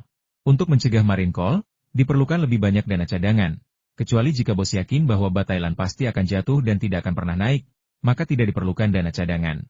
Apakah bos berpikir bahwa pemerintah Thailand rentan dan tidak memiliki kemampuan untuk melawan? Dengan dana sebesar itu, saya khawatir kita tidak bisa mendapatkan leverage 20 kali lipat, tetapi leverage 15 kali lipat seharusnya tidak masalah. Bos, Bukankah risikonya terlalu besar? He Zhaoji ragu-ragu. Kalau begitu, leverage 15x sudah cukup. Bangun posisi Anda. Ingatlah untuk melakukan diversifikasi. Kita pasti menang kali ini. Kepercayaan diri dan ketenangan Feng Yu menghilangkan sebagian besar keraguan He Zhaoji. Sepertinya setiap kali bos menunjukkan ekspresi ini, perusahaan menghasilkan banyak uang. Meskipun jumlah dana kali ini sangat besar dan risikonya lebih besar, He Zhaoji entah kenapa memiliki lebih banyak kepercayaan diri dan yakin bahwa dia dapat menghasilkan banyak uang dengan bosnya kali ini. Selain kontrak forward BAT Thailand, Feng Yu juga meminta He Zhaoji untuk melakukan short selling pada indeks saham berjangka Thailand. Selama periode ini, indeks saham Thailand telah kembali ke lebih dari 1.000 poin, menunjukkan bahwa industri keuangan telah pulih. Namun, jika Feng Yu benar-benar bergabung dengan Soros untuk menekan ekonomi Thailand kali ini, indeks saham pasti akan turun lebih dari 50%. Feng Yu sangat yakin akan hal ini. Namun dengan cara ini, dana yang dapat digunakan Feng Yu menjadi semakin sedikit. Profesor Liang berdiri di samping Feng Yu saat ini. Ia juga ingin melihat bagaimana Feng Yu dan timnya berencana untuk beroperasi. Investasi modal Feng Yu yang besar juga membuat Profesor Liang mengerutkan kening. Feng Yu hanya punya sedikit uang tersisa. Jika Soros ingin menipu Feng Yu, misalnya, saat ini, ia tiba-tiba berbalik dan mulai menyerang Hong Kong, maka Feng Yu tidak akan punya uang untuk membantunya. Atau jika Soros terlebih dahulu menaikkan nilai tukar BAT Thailand, uang Feng Yu akan mudah dicairkan. Namun, Soros kecil kemungkinannya akan mengubah arahnya. Meskipun hal itu pasti akan merugikan Feng Yu, Soros juga akan menderita kerugian yang signifikan. Quantum Fund juga memiliki banyak kontrak short selling BAT Thailand. Jika seseorang melukai musuh, ia akan menderita kerugian 800. Kedua pria itu tidak memiliki dendam yang begitu dalam, dan para investor Soros tidak akan menyetujuinya. Feng Yu, apa kau tidak terlalu berani? Profesor Liang tak kuasa menahan diri untuk bertanya. Anak muda memang seringkali berani, tapi mereka seharusnya tidak seberani itu. Profesor Liang, apakah menurutmu aku hanya punya dana sekitar 6 miliar dolar as? Tanya Feng Yu sambil tersenyum. Mata Profesor Liang melebar. Anda punya dana tersembunyi? Ini masuk akal. Feng Yu memang punya kemampuan untuk melawan. Setidaknya itu bisa menjamin Feng Yu bisa lolos tanpa menderita terlalu banyak kerugian. Sangatlah mungkin untuk menggunakan kerugian kecil untuk bertaruh pada keuntungan besar. Investasi itu sendiri tidak 100% pasti. Risiko dan peluang selalu ada. Semakin besar risikonya, semakin besar pula kemungkinan keuntungannya. Feng Yu tersenyum dan tidak mengatakan apapun, tetapi hasilnya jelas. Soros telah bangkit kembali kali ini. Menurutmu, butuh berapa lama untuk mematahkan tekad pemerintah Thailand? 10 hari sudah cukup. Feng Yu memperkirakan hal yang sama dengan Soros. 10 hari sudah cukup untuk melakukan banyak hal. Cadangan devisa pemerintah Thailand sangat tidak mencukupi. Sistem terpatok atau sistem nilai tukar keranjang mata uang telah sangat membatasi perkembangan pasar valuta asing yang sehat. Faktanya, pemerintah Thailand tidak memiliki pakar keuangan, dan langkah-langkah penanggulangan yang dipikirkannya adalah metode-metode yang telah digunakan Indonesia di tahun-tahun sebelumnya. Saat itu, Soros memang mundur, tetapi bukan karena takut. Sebaliknya, Soros yakin bahwa belum saatnya untuk memetik buah kemenangan. Sekarang waktunya telah tiba. Pernahkah Anda berpikir Soros akan berpura-pura, berbalik menyerang Hong Kong, meraup untung kecil, lalu pergi? Tanya Profesor Liang. Mustahil. Kalau dia melakukan itu, apalagi dengan pengawasanmu, dia tidak akan bisa menghasilkan uang. Kalaupun bisa, hasilnya tidak akan banyak. Dan kalau dia benar-benar berselisih denganku, aku akan rugi besar, tapi dia akan rugi lebih banyak lagi. Dana yang dia bawa kali ini sangat besar, dan kebanyakan bukan miliknya.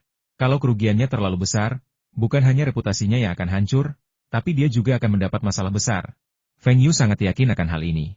Bagi orang-orang seperti Soros, menghasilkan uang adalah prioritas utama mereka, diikuti oleh hal-hal lainnya. Soros adalah lambang seorang Yahudi yang tamak. Konon, ketika ia menikah untuk kedua kalinya, pendeta bertanya apakah ia bersedia membagi semua hartanya dengan istrinya.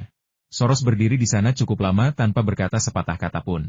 Baru setelah pengacara pribadinya, yang mengenalnya dengan baik, bergegas menghampiri dan mengatakan bahwa ia boleh setuju. Tetapi janji-janji yang dibuat di pesta pernikahan tidak sah secara hukum. Soros akhirnya setuju. Saat itu, pendeta dan pengantin wanita merasa sangat malu hingga tidak tahu harus berbuat apa. Kali ini, karena Soros telah meminta investor untuk menjual obligasi pemerintah dan mengumpulkan sejumlah besar dana, ia pasti akan mengalahkan pemerintah Thailand dalam satu gerakan dan berusaha untuk mendapatkan keuntungan sebesar-besarnya, jadi ia tidak akan menyerang Hong Kong saat ini. Tetapi ketika pemerintah Thailand kalah, Soros pasti akan mencoba Hong Kong lagi, atau menunggu sampai pasar lain memutuskan hasilnya sebelum menyerang Hong Kong. Soros tentu saja tidak akan menyerah pada kue Hong Kong. Soros pernah berkata bahwa yang penting bukanlah apakah penilaian Anda benar atau salah, tetapi memaksimalkan kekuatan Anda saat Anda benar. Kalimat ini juga sesuai dengan suasana hati Feng Yu saat ini. Apa yang dia lakukan sekarang adalah investasi yang tepat, dan tentu saja dia harus mengejar keuntungan maksimal. Selain itu, Fu Rongqi dan Li Keqing telah menyiapkan dana, dan mereka juga telah berjanji kepada daratan bahwa mereka akan memastikan stabilitas ekonomi Hong Kong sebelum kembali. Terlebih lagi, penyelidikan Soros sebelumnya juga telah membuat mereka waspada. Namun, dengan Feng Yu sebagai variabel, Fu Rongqi dan Profesor Liang kesulitan memprediksi kapan Soros akan menyerang. Namun, kapanpun, Soros pasti akan menyerang. Hubungan ekonomi antara negara-negara dan kawasan Asia Tenggara sangat erat. Jika mata uang suatu negara terdepresiasi, hal itu akan menciptakan reaksi berantai, dan mata uang negara lain pasti akan bermasalah, karena modal asing di banyak negara terhubung. Selama mereka melarikan diri, hal itu akan sangat memengaruhi nilai tukar mata uang negara tersebut. Ditambah dengan pendekatan agresif Soros, tak seorang pun bersedia menghadapinya, yang membuatnya lebih mudah bagi Soros untuk menang. Namun, Hong Kong bukanlah Thailand. Hong Kong mendapat dukungan dari Tiongkok. Bahkan sekarang, jika hanya Li Keqing dan Fu Rongqi yang bergabung, menghadapinya tidak akan semudah itu. Terlebih lagi, Fu Rongqi mengatakan bahwa begitu Soros mengambil tindakan terhadap dolar Hong Kong, dana dari orang lain akan berdatangan satu demi satu, dan Soros pasti akan menderita kerugian besar. Situasi saat ini adalah Feng Yu keluar untuk mencari uang, dan kemudian membiarkan orang lain mengurus rumah. Feng, bersiaplah. Mulai hari ini, mari kita bekerja sama dan menghasilkan banyak uang bersama. Baiklah, mari kita kalahkan pemerintah Thailand dalam waktu 10 hari. Investasi Soros terbagi menjadi 3 aspek: posisi saham, posisi suku bunga, dan posisi valuta asing. Inilah model spekulasi 3 dimensi yang paling ia kuasai. Jika hanya posisi valuta asing, biayanya akan lebih tinggi dan operasinya akan sulit. Spekulasi 3 dimensinya mengeksploitasi korelasi antara 3 instrumen keuangan. Ketika satu jatuh, yang lain juga akan terpengaruh secara signifikan. Dengan kata lain, jika pasar saham jatuh, nilai tukar juga akan jatuh, dan sebaliknya, penurunan nilai tukar akan mendorong pasar saham untuk terus jatuh. Akibatnya, pemerintah Thailand harus menaikkan suku bunga deposito dan pinjaman, yang akan semakin memperburuk krisis keuangan. Model investasi Feng Yu sama dengan Soros. Ia juga mengadopsi model spekulasi 3 dimensi. Berbagai pasar derivatif keuangan saling terkait erat, dan satu pergerakan dapat memengaruhi seluruh pasar. Kali ini, mereka mulai dengan menjual bat Thailand. Prasong, kepala bank Thailand, sedang memeriksa dokumen-dokumen, mempelajari cara membersihkan utang-utang macet bank, ketika tiba-tiba bawahannya mendorong pintu hingga terbuka dan bergegas masuk. Presiden, ini gawat. Sejumlah besar bat Thailand tiba-tiba dijual di pasar valuta asing, dan harga bat Thailand kembali berfluktuasi tajam. Apa? Kenapa terjadi aksi jual besar-besaran bat Thailand lagi di pasar valuta asing? Basong terkejut. Apa yang terjadi? Apakah Soros dan kelompoknya kembali lagi? Bukankah mereka membuat Soros dan kelompoknya takut terakhir kali? Aku juga tidak tahu, tapi mereka sudah menyelidiki dan menemukan bayangan dana kuantum dari terakhir kali. Kata bawahan itu dengan cemas. Quantum Fund, ternyata Soros dan lainnya kembali. Terakhir kali mereka menyesuaikan nilai tukar spot, dampaknya signifikan terhadap pasar keuangan dan menarik banyak perhatian negatif. Namun pada akhirnya, mereka berhasil mengalahkan para spekulan keuangan internasional yang dipimpin oleh Soros. Saya pikir saya bisa duduk santai dan perlahan mencari cara untuk menyesuaikan kebijakan dan menyelamatkan industri keuangan negara yang terancam punah, tetapi mengapa Soros dan yang lainnya ada di sini lagi? Tapi kalaupun kamu datang, apa boleh buat? Kami berhasil mengusirmu terakhir kali, dan kali ini kami bisa melakukannya lagi. Jangan panik. Beritahu mereka untuk tidak meminjamkan uang lagi. Dan segera ajukan permohonan ke atasan. Lupakan saja, aku akan ke sana sendiri. Basong melambaikan tangannya dengan kesal dan segera keluar untuk meminta instruksi kepada atasannya. Inilah tepatnya mengapa dia membuang-buang waktu. Tetapi begitulah hierarkinya. Jika itu perusahaan Feng Yu, maka Hizaoji selalu bisa menghubungi Feng Yu jika ada keadaan darurat. Situasinya sudah memanas, dan kau masih melapor langsung. Orang gila macam apa itu? Karena kemenangan terakhir Basong, ia meremehkan Soros dan yang lainnya. Ia tidak menyangka kali ini Soros membawa lebih banyak dana dan tindakan yang lebih drastis, dan pasti tidak akan memberi pemerintah Thailand ruang untuk berjuang. Jenderal, Tuan Basong bilang ada yang ingin dia tanyakan padamu. Baiklah, biarkan dia masuk. Chavalit bukan hanya Panglima Militer Thailand, tetapi juga Perdana Menteri. Meskipun Thailand memiliki seorang raja, kekuasaannya sebenarnya sangat kecil. Tugas utamanya adalah memediasi konflik antar partai politik dan menunjuk Perdana Menteri. Namun, ia sangat populer di kalangan rakyat Thailand. Basong, ada apa? Cawari mengira Basong telah menemukan kebijakan yang bagus dan datang melapor kepadanya. Jenderal, orang-orang Yahudi itu ada di sini lagi. Saya baru saja mendapat kabar bahwa seseorang menjual bat Thailand dalam jumlah besar. Saya ingin meminta izin Anda untuk menggunakan cadangan devisa tersebut guna memberi pelajaran yang menyakitkan kepada orang-orang Yahudi itu. Kata Basong sambil membungkuk. Cavali, seperti Basong, marah, tidak gugup, apalagi panik. Mereka menang 2 kali berturut-turut. Para spekulan internasional itu pun tak lebih baik. Baiklah, aku izinkan kalian menggunakan cadangan devisa kita. Kali ini, kita harus membuat para spekulan internasional itu membayar harga yang mahal. Basong menerima pesanan itu dan pergi. Hanya untuk urusan sepele seperti itu, ia bolak-balik selama hampir 1 jam. Ketika Basong kembali ke kantor, ia mendapati semua orang sangat sibuk dan banyak orang berteriak. Ada apa? Bagaimana kita bisa bekerja kalau keadaannya kacau begini? Kata Basong dengan marah. Gubernur, ini gawat. Nilai tukar bat Thailand anjlok. Sekarang di 26,11, dan masih terus turun. Teriak seseorang. Apa? Baru sebentar, kok sudah turun drastis begini? Apa yang terjadi? Kenapa jatuhnya begitu banyak? Apa kau tidak melawan? Teriak Basong. Yang lain terdiam, bingung harus menjawab apa. Bagaimana kami bisa melawan? Kami tidak punya kuasa atas cadangan devisa. Lagi pula, Anda baru saja bertemu dengan Perdana Menteri, jadi kami tidak bisa menghubungi Anda. Kenapa kau masih berdiri di sana? Gunakan cadangan devisamu untuk membeli bat Thailand untukku dan menaikkan nilai tukar. Yang lain langsung bereaksi dan mulai menanggapi. Bos, sejumlah besar dana telah masuk ke pasar untuk membeli bat Thailand, dan nilai tukar bat Thailand mulai menguat. Lapor He Zhaoji. Jangan khawatir. Teruslah jual bat Thailand dengan nilai tukar yang kukatakan. Soros malah meminjam lebih banyak lagi.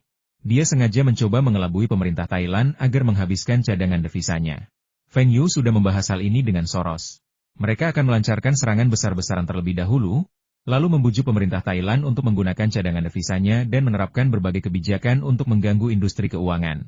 Faktanya, Feng Yu dan timnya telah meminjam sejumlah besar bat Thailand dan belum memulai penjualan yang paling agresif.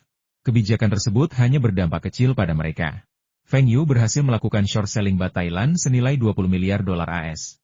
Soros bahkan punya lebih banyak uang, jadi dia pasti melakukan short selling lebih banyak lagi. Mereka ingin menjatuhkan pemerintah Thailand selangkah demi selangkah dan menyeret mereka ke dalam kubangan.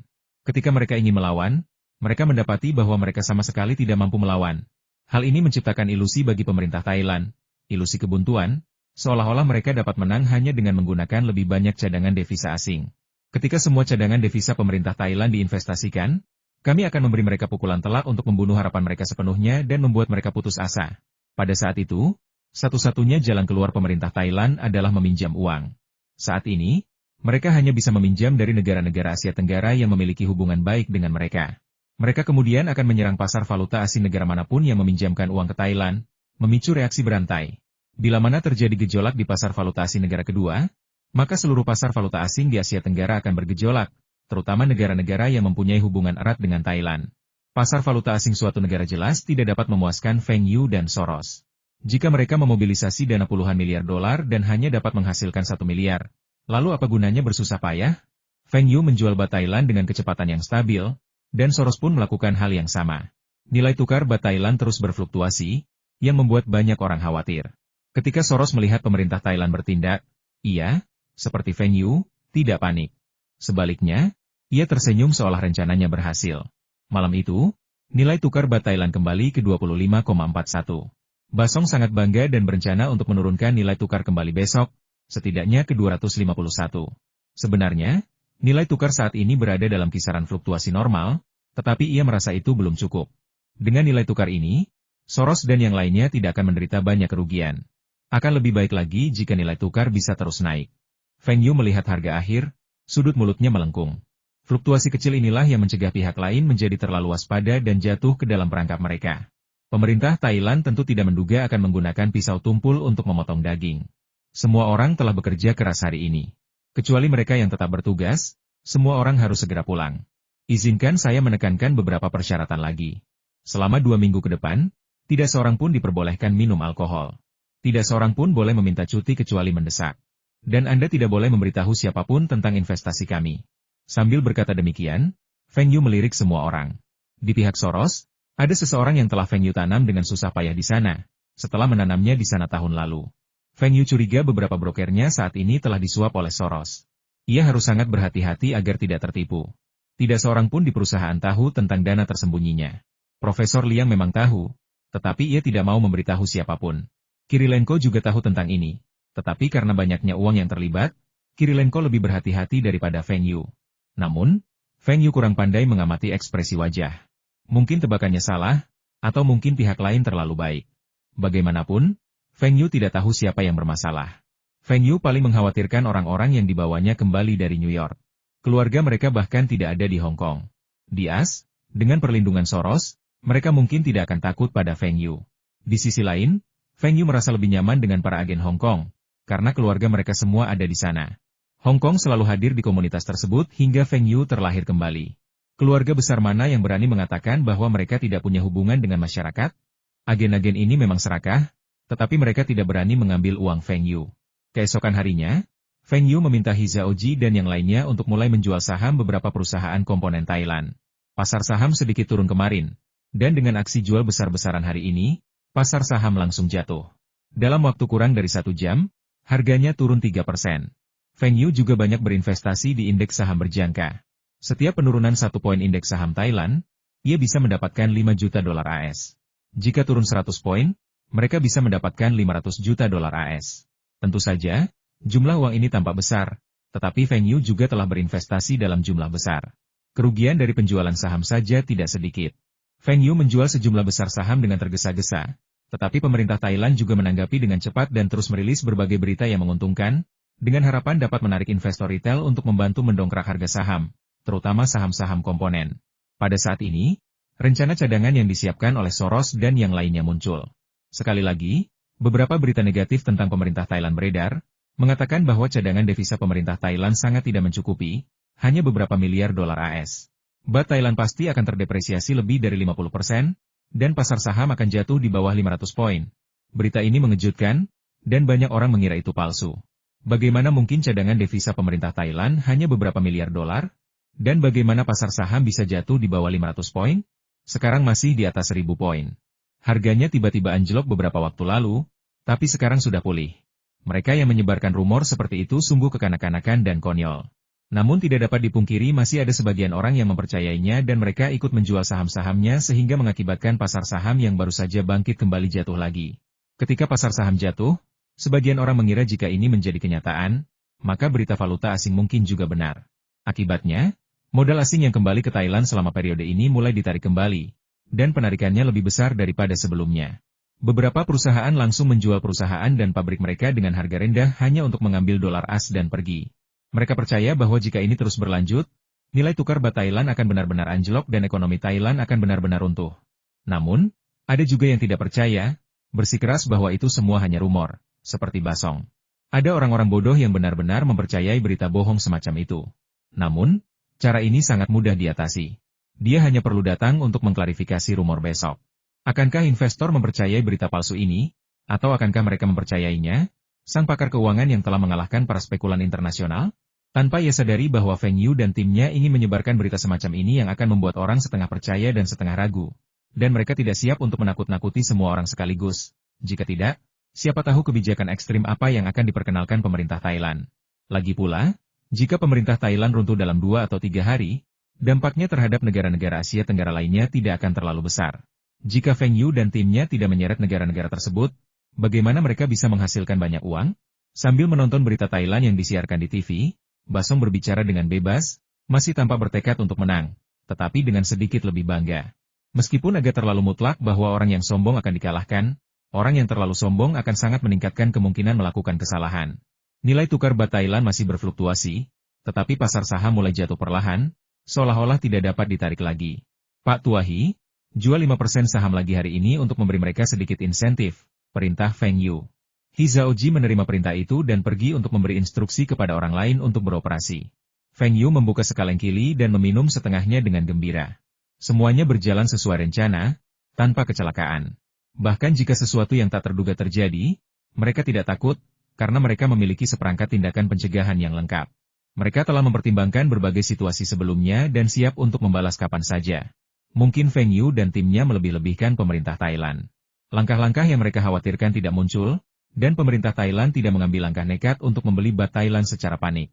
Pemerintah masih menemui jalan buntu dengan mereka. Sebelumnya, mereka kekurangan dana dan tidak berani menghadapi pemerintah Thailand. Tetapi sekarang mereka memiliki lebih banyak dana dan mereka ingin menghadapinya dengan cara ini. Tanpa disadari, pemerintah Thailand telah menginvestasikan lebih dari 10 miliar dalam cadangan devisa. Basong menganggap Soros dan timnya telah kehilangan sejumlah uang terakhir kali. Dan jika mereka berani datang kali ini, mereka pasti telah menyiapkan lebih banyak dana. Jadi ia merasa tidak ada yang salah. Basong bahkan yakin bahwa semakin lama kebuntuan ini berlangsung, semakin besar kerugian Soros, dan semakin sengsara ia setelah kegagalannya. Ia juga berharap kebuntuan ini akan terus berlanjut. Kedua belah pihak membentuk kesepahaman diam-diam yang aneh. Tak satu pun bersedia mempertaruhkan segalanya. Keduanya ingin menahan pihak lain, dan keduanya sangat yakin bahwa mereka bisa menang. Namun, ada masalah besar di sini. Feng Yu dan Soros memahami kekuatan Thailand, tetapi pemerintah Thailand tidak memahami kekuatan mereka yang sebenarnya. Basong dan anak buahnya mengira langkah-langkah mereka sebelumnya sangat efektif dan mereka bisa memberikan pukulan telak bagi Soros kapan saja. Namun, mereka tidak menyadari bahwa cadangan devisa mereka terkikis sedikit demi sedikit. Ketika dana ini habis dihabiskan, pemerintah Thailand akan runtuh dan krisis keuangan Asia akan resmi dimulai. Presiden, apa yang harus kita lakukan? Ada rumor yang beredar hari ini bahwa kita sedang kekurangan dana. Basong juga tampak khawatir. Kali ini bukan sekadar rumor, tetapi dana mereka memang tidak mencukupi. Tahun lalu, cadangan devisa Thailand mencapai lebih dari 30 miliar dolar AS, tetapi mulai tahun ini, karena defisit perdagangan, cadangan dolar AS hanya lebih dari 20 miliar dolar AS. Sebagian besar telah digunakan sebelumnya, dan sekarang hampir mencapai titik terendah. Baru kemudian ia menyadari bahwa ia telah meremehkan Soros dan para spekulan internasional. Kali ini, jelas bukan hanya quantum fund milik Soros yang mengambil tindakan. Pasti ada pihak lain yang terlibat. Awalnya, ia berpikir untuk bertahan melawan para spekulan internasional tersebut dan kemudian menjatuhkan mereka. Tetapi sekarang tampaknya pemerintah Thailand akan terseret jatuh. Basong tiba-tiba mendapat ide bagus. Kalian selalu menyebarkan berita bohong, kan? Aku juga bisa. Hah? Mustahil, kan? Feng Yu menonton siaran berita Thailand di TV. Basong berbicara dengan fasih di depan para reporter, mengatakan bahwa mereka telah menukarkan semua yen Jepang dan mark Jerman asli mereka ke dolar AS di pasar. Ditambah dengan cadangan awal mereka masih memiliki dana sebesar 30 miliar dolar AS dan pasti akan menang. Sebuah kemenangan besar. Saudara Feng, apakah Thailand masih memiliki cadangan yen Jepang dan mark Jerman? Tanya Fu Guangzheng dengan sedikit khawatir. Tentu saja. Cadangan devisa mereka terutama berada dalam 3 jenis ini. Namun, keranjang kebijakan moneter mereka tidak akan menampung lebih dari 15% cadangan dalam yen Jepang, dan tidak lebih dari 10% dalam mark Jerman. Bahkan angka ini saja sudah melebih-lebihkan perkiraan mereka. Jadi, ini berita palsu? Mata Fu Guangzheng berbinar. Ternyata itu alarm palsu. Ini benar-benar palsu. Mereka sudah menghabiskan semua yen dan Deutsche Mark mereka. Kemarin, baht Thailand menguat di pasar, menggunakan yen, dan pagi ini, menggunakan Deutsche Mark. Mereka bahkan beralih ke dolar AS untuk membeli baht Thailand. Saya tidak tahu bagaimana Prasong itu bisa menjadi gubernur bank sentral. Selama ada uang untuk membeli baht Thailand, nilai tukar baht Thailand akan terapresiasi, terlepas dari apakah Anda menggunakan dolar AS atau yen Jepang. Orang yang menulis pidato ini untuk Basong juga seorang idiot finansial. Lalu menurutmu berapa banyak cadangan devisa yang mereka miliki? Tanya Fu Guangzheng sambil menjulurkan kepalanya. Jumlahnya tidak akan lebih dari 5 miliar dolar AS. Paling lambat besok, mereka akan kehabisan amunisi dan makanan. Gelombang serangan hari ini akan menguji hasil besok. Ini adalah pilihan terakhir Thailand. Jadi, pemenangnya akan ditentukan besok? Fu Guangzheng gembira. Semudah itukah menang? Bukankah uang yang ia investasikan di Feng Yu Consulting juga akan menghasilkan uang? Feng Yu memutar matanya ke arah Fu Guangzheng dan berkata, bukankah sudah kubilang apa yang akan kau lakukan jika kau punya masalah keuangan? Maksudmu, mereka akan pergi meminta bantuan orang lain atau meminjam uang? Bagaimana kita bisa tahu negara mana itu? Fu Guangzheng ingat bahwa Feng Yu memang pernah menanyakan pertanyaan ini kepadanya. Target yang paling mungkin adalah Asia Tenggara, diikuti Jepang dan Indonesia, lalu Malaysia dan Taiwan. Namun, negara manapun yang meminjamkan uang ke Thailand, jumlahnya tidak akan terlalu banyak. Lebih dari 10 miliar dolar AS adalah batas maksimal yang mampu mereka bayar. Cadangan devisa negara-negara tersebut tidak terlalu mencukupi. Dan negara manapun yang meminjamkan uang ke Thailand akan menjadi target kami berikutnya.